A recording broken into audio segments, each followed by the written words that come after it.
రోజుకో మలుపు తిరుగుతోంది. రాత్రికి రాత్రే లక్షల ఎకరాలు నిషేధిత జాబితాలోకి చేరడంతో సామాన్యుడి గుండె ఆగుతోంది. కష్టపడి కొనుక్కున్న భూమికి రిజిస్ట్రేషన్ ఆగిపోవడంతో కొనుగోలుదారుల ఆశలు ఆవిరవుతున్నాయి. ముందస్తు నోటీసులు లేవు, కనీస సమాచారం లేదు. ఉన్నపళంగా 22A జాబితాలో చేర్చడం వెనుక అసలు కథేంటి? ఇది అధికారుల నిర్లక్ష్యమా లేక తెర వెనుక జరుగుతున్న భారీ కుట్ర అన్న అనుమానాలు వ్యక్తమవుతున్నాయి. సాక్షాత్తు ముఖ్యమంత్రి ఆస్తికే సెగ తగలడంతో ఈ వ్యవహారం ఇప్పుడు రాష్ట్ర రాజకీయాల్లో పెను దుమారం రేపుతోంది. విపక్షాల విమర్శలు దాడి పెంచడంతో ప్రభుత్వం ఆత్మరక్షణలో పడింది. అసలు 22A వెనుక దాగిన మతలబు ఏంటి? ఈ భూకంపం ఎవరిని ముంచబోతోంది? చూద్దాం.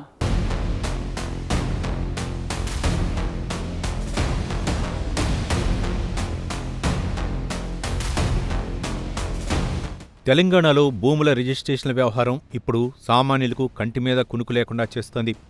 రాత్రికి రాత్రే రాష్ట్ర వ్యాప్తంగా లక్షల ఎకరాల భూములు 22A అంటే నిషేధిత జాబితాలోకి వెళ్లిపోవటం తీవ్ర కలకలం రేపుతోంది.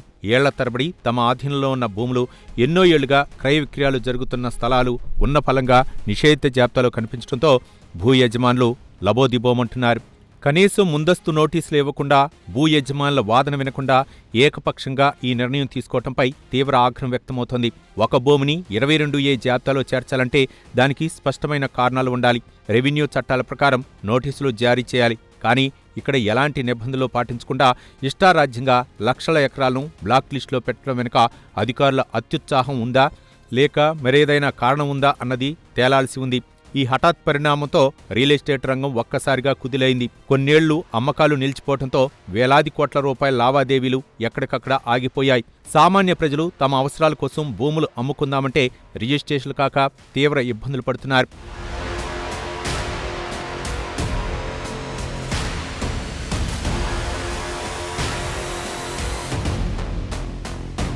ఈ 22A వ్యవహారంలో అత్యంత విస్మయకరమైన అంశం ఏమిటంటే, గతంలో ప్రభుత్వమే అధికారికంగా వేలం వేసి అమ్మిన భూములు కూడా ఇప్పుడు నిషేధిత జాబితాలో దర్శనమిస్తున్నాయి. HMDA, TSIIC లాంటి ప్రభుత్వ సంస్థల ద్వారా కోట్లు వెచ్చించి కొనుగోలు చేసిన భూములు కూడా ఇప్పుడు రిజిస్ట్రేషన్లు నిలిచిపోవటం ప్రభుత్వ పనితీరును ప్రశ్నిస్తోంది. ప్రభుత్వమే అమ్మి మళ్లీ ప్రభుత్వమే ఆ భూములు నిషేధిత జాబితాలో పెడితే ఇక ప్రజలు ఎవరిని నమ్మాలి అన్న ప్రశ్న ఉత్పన్నమవుతోంది. ఇది కేవలం కింది స్థాయి అధికారుల పొరపాటు వల్ల జరిగిందా లేక రెవెన్యూ రికార్డుల నిర్వహణలో ఉన్న లోపాల వల్ల జరిగిందా అన్నది ప్రభుత్వం స్పష్టం చేయాల్సి ఉంది. ధరణి పోర్టల్లో ఉన్న సాంకేతిక లోపాలను సరిదిద్దుతామని అధికారంలోకి వచ్చిన కాంగ్రెస్ ప్రభుత్వం ఇప్పుడు కొత్తగా ఈ 22A సమస్యను సృష్టించడం విమర్శలకు తావిస్తోంది. భూముల రికార్డులను ప్రక్షాళన చేసే నెపంతో సామాన్యుల మెడకు ఉచ్చు బిగుస్తున్నారన్న ఆరోపణలు వినిపిస్తున్నాయి. తప్పు చేసిన అధికారులపై చర్యలు తీసుకోకుండా కేవలం సాంకేతిక సమస్యని దాటవేసే ప్రయత్నం చేయటం బాధితులకు మరింత ఆగ్రహం తెప్పిస్తోంది.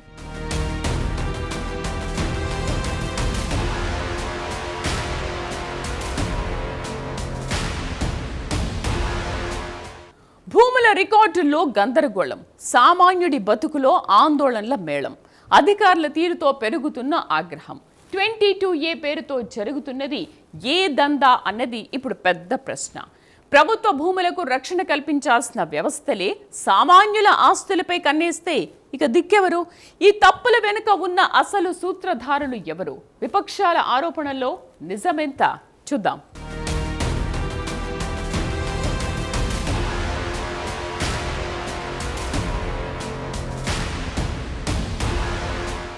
ఈ 22A భూకంపం సెగ సాక్షాత్తు ముఖ్యమంత్రి రేవంత్ రెడ్డికి కూడా తగలటం రాష్ట్ర రాజకీయాల్లో హాట్ టాపిక్గా మారింది.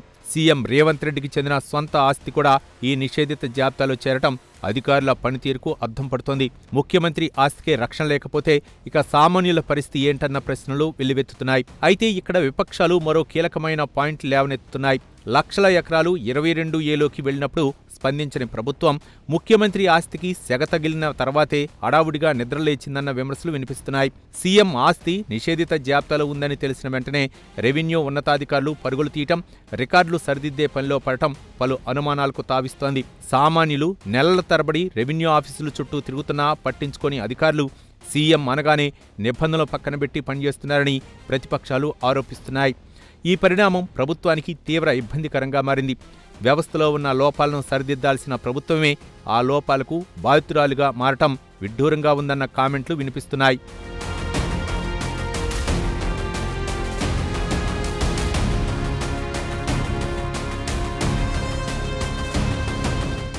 ఈ వ్యవహారంపై మాజీ మంత్రి బీఆర్ఎస్ కీలక నేత హరీష్ రావు తీవ్ర ఆరోపణలు గుప్పించారు.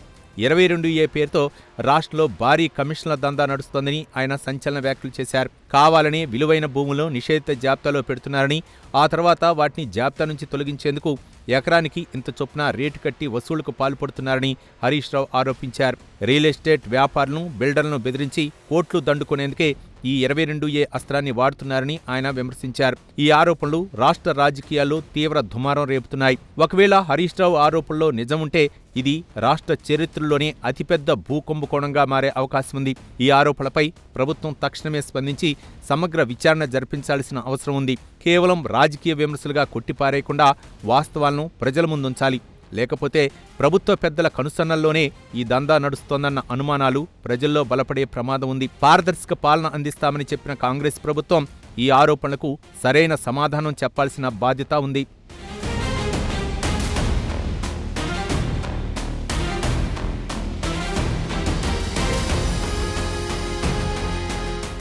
ఈ 22A వ్యవహారంపై మంత్రుల మధ్య సమన్వయ లోపం స్పష్టంగా కనిపిస్తోంది. మంత్రులు తలో మాట మాట్లాడుతూ ప్రజల్లో మరింత గందరగోళం సృష్టిస్తున్నారు. మంత్రి కోమటిరెడ్డి వెంకట్రెడ్డి ఇది గత ప్రభుత్వాధికారుల కుట్ర అని ఆరోపిస్తున్నారు. కాంగ్రెస్ ప్రభుత్వాన్ని బదనాం చేసేందుకు గత ప్రభుత్వానికి అనుకూలంగా ఉన్న కొందరు అధికారులు కావాలని ఈ తప్పులు చేశారని ఆయన వాదిస్తున్నారు. మరోవైపు రాష్ట్ర రెవెన్యూ శాఖ మంత్రి పొంగులేటి శ్రీనివాసరెడ్డి మాత్రం ఇది కేవలం సాంకేతిక పొరపాటు మాత్రమేనని, ఉద్దేశపూర్వకంగా జరిగింది కాదని చెబుతున్నారు. ఒకే కేబినెట్లో ఉన్న ఇద్దరు మంత్రులు ఇలా పరస్పర విరుద్ధమైన ప్రకటనలు చేయటం ప్రభుత్వ పనితీరును ప్రశ్నిస్తోంది. ఇది కుట్ర అయితే విచారణ జరిపి బాధ్యులైన అధికారులపై ఎందుకు చర్యలు తీసుకోవట్లేదని విపక్షాలు నిలదీస్తున్నాయి. పొరపాటైతే లక్షల ఎకరాల విషయంలో ఒకేసారి ఎలా పొరపాటు జరుగుతుందని ప్రశ్నిస్తున్నారు. మంత్రుల ప్రకటనలు చూస్తుంటే అసలు తప్పు ఎక్కడ జరిగిందో ప్రభుత్వానికి స్పష్టత లేనట్లు కనిపిస్తోంది. ఈ గందరగోళం వల్ల అంతిమంగా నష్టపోతున్నది మాత్రం సామాన్య ప్రజలే.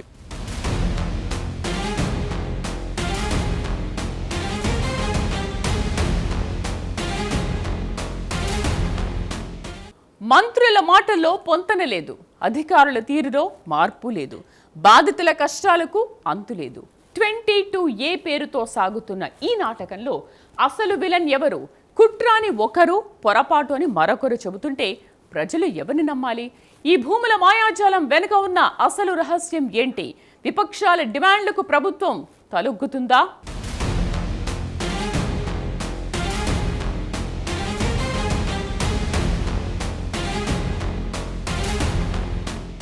ఈ మొత్తం వ్యవహారంలో అధికారుల పాత్రపై తీవ్ర విమర్శలు వస్తున్నాయి.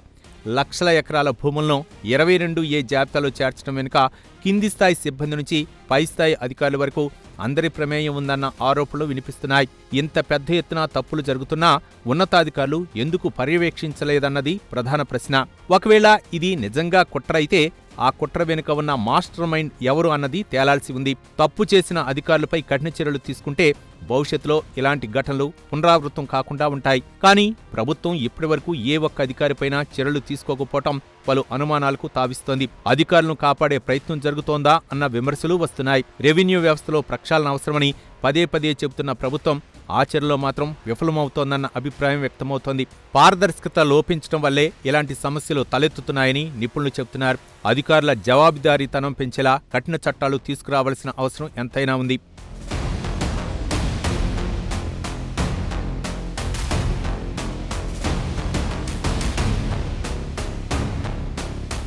ఈ 22A సమస్యను నెలాఖరులోగా పరిష్కరిస్తామని ప్రభుత్వం చెబుతున్నా ఆచరణలో అది సాధ్యమేనా అన్న అనుమానాలు వ్యక్తమవుతున్నాయి. లక్షల ఎకరాలకు సంబంధించిన రికార్డులను సరిదిద్దటం అంత సులభమైన పని కాదు. ప్రతి భూమికి సంబంధించిన పాత రికార్డులను పరిశీలించి క్షేత్రస్థాయిలో విచారణ జరిపిన తర్వాతే నిర్ణయం తీసుకోవాల్సి ఉంటుంది. హడావుడిగా రికార్డులు సరిదిద్దితే మళ్లీ కొత్త సమస్యలు వచ్చే ప్రమాదం ఉంది. మరోవైపు రిజిస్ట్రేషన్లు ఆగిపోవటం వల్ల నష్టపోయిన వారికి ప్రభుత్వం ఎలాంటి పరిహారం ఇస్తుందన్నది కూడా తేలాల్సి ఉంది. బ్యాంకు రుణాలు ఆగిపోయి వ్యాపారాలు దెబ్బతిన్న వారికి ఎవరు బాధ్యత వహిస్తారని బాధితులు ప్రశ్నిస్తున్నారు. భూభారతి పేరుతో పేదల భూములకు రక్షణ కల్పిస్తామని చెప్పిన ప్రభుత్వం ఇప్పుడు అదే భూభారతిని పేదల పాలిట భూహారతిగా మార్చిందన్న విమర్శలు వస్తున్నాయి. ఈ సమస్యను కేవలం సాంకేతిక కోణంలోనే కాకుండా మానవీయ కోణంలో కూడా చూడాల్సిన అవసరం ఉంది. బాధితులకు భరోసా కల్పించేలా ప్రభుత్వం తక్షణ చర్యలు చేపట్టాలి.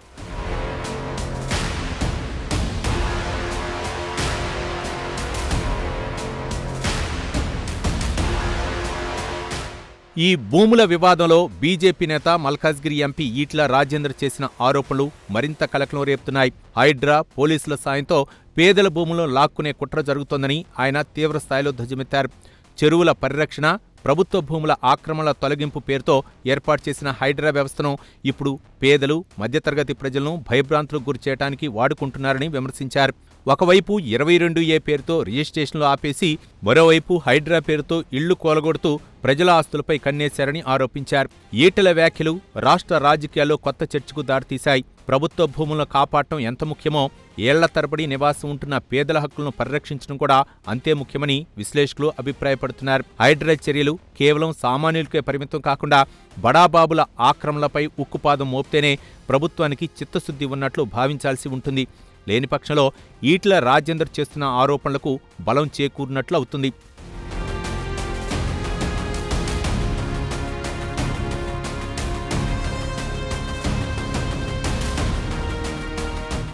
ఈ మొత్తం 22A వ్యవహారంపై పూర్తిస్థాయి శ్వేతపత్రం విడుదల చేయాలని ప్రతిపక్షాలు పట్టుబడుతున్నాయి.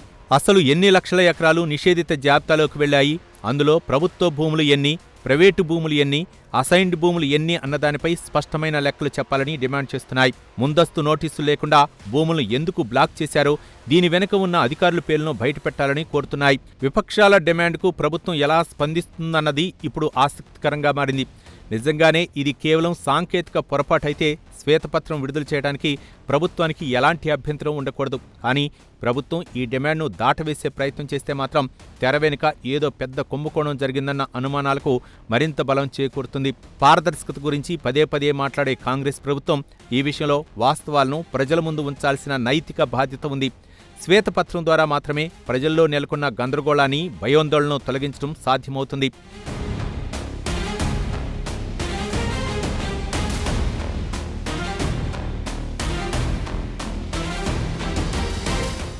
ఈ 22A భూకంపం రాష్ట్ర ఆర్థిక వ్యవస్థపై, ముఖ్యంగా రియల్ ఎస్టేట్ రంగంపై తీవ్ర ప్రభావం చూపుతోంది. తెలంగాణకు, అందులోనూ హైదరాబాద్కు రియల్ ఎస్టేట్ రంగం ఒక ప్రధాన ఆదాయ వనరు. రిజిస్ట్రేషన్ల ద్వారా ప్రభుత్వ ఖజానాకు ప్రతి నెల వేల కోట్ల రూపాయల ఆదాయం వస్తుంది. కానీ ఇప్పుడు లక్షల ఎకరాలు నిషేధిత జాబితాలో పడిపోవడంతో రిజిస్ట్రేషన్ల శాఖ ఆదాయం అమాంతం పడిపోయింది. మరోవైపు బిల్డర్లు, డెవలపర్లు తీవ్ర ఆందోళనలో ఉన్నారు. తాము కొనుగోలు చేసిన భూములు 22Aలోకి వెళ్లటంతో ప్రాజెక్టులు ఆగిపోయి వేల కోట్ల రూపాయల పెట్టుబడులు ఇరుక్కుపోయాయి. బ్యాంకులు సైతం కొత్త ప్రాజెక్టులకు రుణాలు ఇచ్చేందుకు వెనకడుగు వేస్తున్నాయి. ఈ అనిశ్చితి ఇలాగే కొనసాగితే రియల్ ఎస్టేట్ రంగం కొప్పుకూలే ప్రమాదం ఉందని నిపుణులు హెచ్చరిస్తున్నారు. దీని ప్రభావం నిర్మాణ రంగంపై ఆధారపడిన లక్షలాది మంది కార్మికుల ఉపాధిపై కూడా పడుతుంది. ప్రభుత్వం తక్షణమే స్పందించి ఈ సమస్యను పరిష్కరించకపోతే రాష్ట్ర ఆర్థిక ప్రగతికి తీవ్ర విఘాతం కలిగే అవకాశం ఉంది.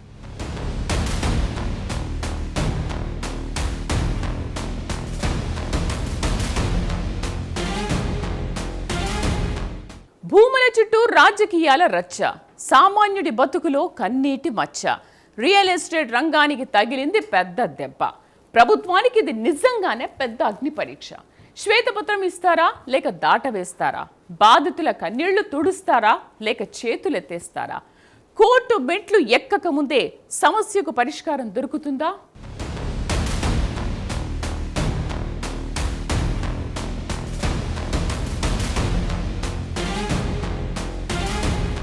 ప్రభుత్వం నుంచి సరైన స్పందన రాకపోవడంతో బాధితులు న్యాయస్థానాలను ఆశ్రయించే యోచనలో ఉన్నారు.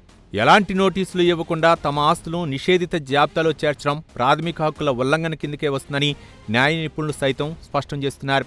వేలాది మంది బాధితులు ఒకేసారి కోర్టు మెట్లు ఎక్కితే ప్రభుత్వానికి న్యాయపరంగా తీవ్ర ఇబ్బందులు తప్పవు. గతంలో ధరణి పోర్టల్ సమస్యల విషయంలోనూ హైకోర్టు ప్రభుత్వాన్ని పలుమార్లు తీవ్రంగా మందలించింది. ఇప్పుడు 22A వ్యవహారంలోనూ అదే పరిస్థితి పునరావృతమయ్యే అవకాశాలు కనిపిస్తున్నాయి. కోర్టు జోక్యం చేసుకుని రిజిస్ట్రేషన్ల ప్రక్రియపై స్టే విధిస్తే సమస్య మరింత జటిలమవుతుంది. అందుకే న్యాయపరమైన చిక్కులు రాకముందే ప్రభుత్వం మేల్కొనాలి. బాధితుల నుంచి దరఖాస్తులు స్వీకరించి ప్రత్యేక బృందాలతో విచారణ జరిపి అర్హులైన వారి భూములను తక్షణమే 22A జాబితా నుంచి తొలగించే ప్రక్రియను వేగవంతం చేయాలి. కోర్టుల ద్వారా మొట్టికాయలు వేయించుకునే పరిస్థితి తెచ్చుకోకుండా ముందే సమస్యను పరిష్కరించుకోవటం ప్రభుత్వానికి శ్రేయస్కరం.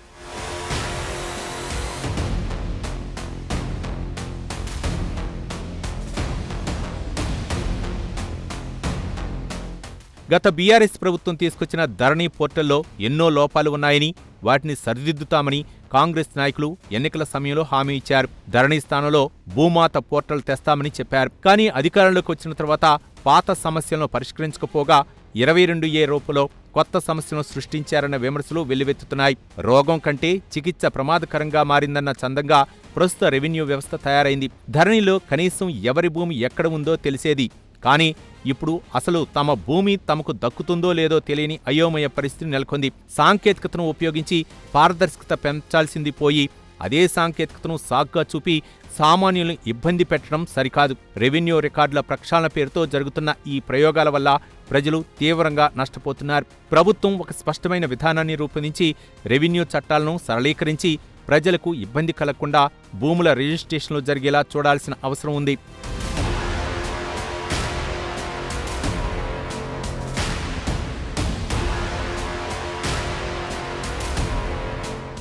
ఈ 22A వ్యవహారం కాంగ్రెస్ ప్రభుత్వ ఇమేజ్కు తీవ్ర నష్టం చేకూర్చేలా కనిపిస్తోంది. అధికారంలోకి వచ్చిన కొద్ది నెలల్లోనే ఇలాంటి పెద్ద వివాదం చెలరేగటం ప్రభుత్వ పనితీరుపై ప్రజల్లో వ్యతిరేకత పెంచే అవకాశముంది.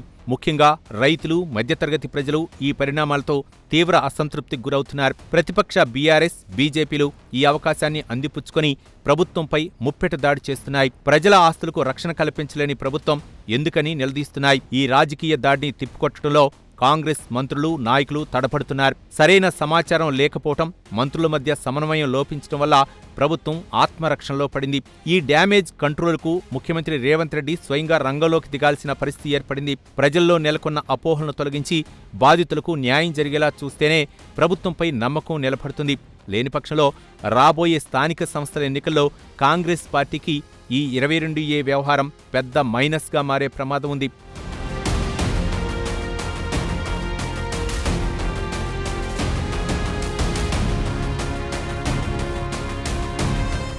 తెలంగాణలో భూముల రికార్డుల నిర్వహణ కోసం ఒక పారదర్శకమైన, లోహరహితమైన వ్యవస్థను తీసుకురావాల్సిన ఆవశ్యకతను ఈ 22A వివాదం మరోసారి గుర్తు చేస్తోంది. ఏళ్ల తరబడి రెవెన్యూ రికార్డులు అస్తవ్యస్తంగా ఉండటం వల్లే ఇలాంటి సమస్యలు తలెత్తుతున్నాయి. భూముల సర్వే నంబర్లు, విస్తీర్ణం, యాజమాన్య హక్కుల విషయంలో స్పష్టత లేకపోవటం వల్లే అధికారులు ఇష్టారాజ్యంగా వ్యవహరిస్తున్నారు. దీనికి శాశ్వత పరిష్కారం లభించాలంటే రాష్ట్ర వ్యాప్తంగా సమగ్ర భూ సర్వే చేపట్టాలి. ఆధునిక సాంకేతిక పరిజ్ఞానాన్ని ఉపయోగించి ప్రతి అంగుళం భూమిని కొలిచి పక్కాగా రికార్డులు రూపొందించాలి. ప్రభుత్వ భూములు, ప్రైవేటు భూములు, అసైన్డ్ భూములు, వక్ఫ్ భూములకు సంబంధించిన స్పష్టమైన డేటాబేస్ను తయారు చేయాలి. ఈ రికార్డును ఎప్పటికప్పుడు అప్డేట్ చేస్తూ ప్రజలకు అందుబాటులో ఉంచాలి. అప్పుడే భూ కబ్జాలకు, అక్రమ రిజిస్ట్రేషన్లకు అడ్డుకట్టపడుతుంది. రెవెన్యూ అధికారుల చేతిలో ఉన్న విచక్షణ అధికారాలను తగ్గించి ఆన్లైన్ వ్యవస్థ ద్వారా పారదర్శకంగా పనులు జరిగేలా చూడాలి.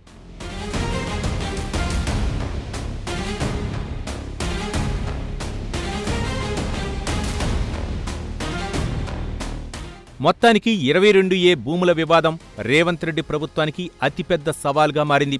ఇది కేవలం ఒక పరిపాలనాపరమైన సమస్య మాత్రమే కాదు, లక్షలాది మంది ప్రజల జీవితాలతో ముడిపడిన సున్నితమైన అంశం. ఈ సమస్యను ప్రభుత్వం ఎంత పారదర్శకంగా, ఎంత వేగంగా పరిష్కరిస్తుందన్న దానిపైనే ప్రభుత్వ చిత్తశుద్ధి ఆధారపడి ఉంటుంది. అధికారులు చేసిన తప్పులను కప్పిపుచ్చుకునే ప్రయత్నం చేయకుండా బాధ్యులపై కఠిన చర్యలు తీసుకుంటేనే ప్రజల్లో విశ్వాసం పెరుగుతుంది. హరీష్ రావు లాంటి విపక్ష నేతలు చేస్తున్న కమిషన్ల ఆరోపణలకు చెక్ పెట్టాలంటే ఈ మొత్తం ప్రక్రియను ఎలాంటి అవినీతికి తావు లేకుండా పూర్తి చేయాలి. సాక్షాత్తు ముఖ్యమంత్రి ఆస్తికే సెగ తగిలిన ఈ వ్యవహారంలో సామాన్యుడి ఆస్తికి కూడా అదే స్థాయిలో రక్షణ కల్పించాల్సిన బాధ్యత ప్రభుత్వంపై ఉంది. నెలాఖరులోగా సమస్యను పరిష్కరిస్తామన్న ప్రభుత్వ హామీ నీటమూటగా మిగిలిపోకుండా ఆచరణలో సాకారం కావాలని బాధితులు కోరుకుంటున్నారు.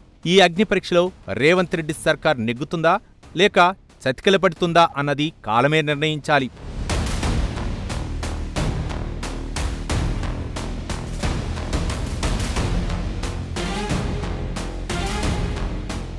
భూముల రికార్డుల్లో మాయాజాలం, సామాన్యుడి గుండెల్లో ఆందోళనల హాలాహలం. 22A పేరుతో జరుగుతున్నది కుట్రో పొరపాటో తేల్చాల్సిన బాధ్యత సర్కార్దే సకలం. విపక్షాల విమర్శలకు చెక్ పెడుతూ బాధితుల కన్నీళ్లు తుడుస్తూ పారదర్శక పాలన అందిస్తారా లేక పాత కథనే రిపీట్ చేస్తారన్నది వేచి చూడాలి. లక్షల ఎకరాల భూముల భవితవ్యం, లక్షలాది కుటుంబాల భవిష్యత్ ఇప్పుడు ప్రభుత్వ చేతుల్లోనే ఉంది. ఇది వాటి బర్నింగ్ ఇష్యూ. నమస్తే.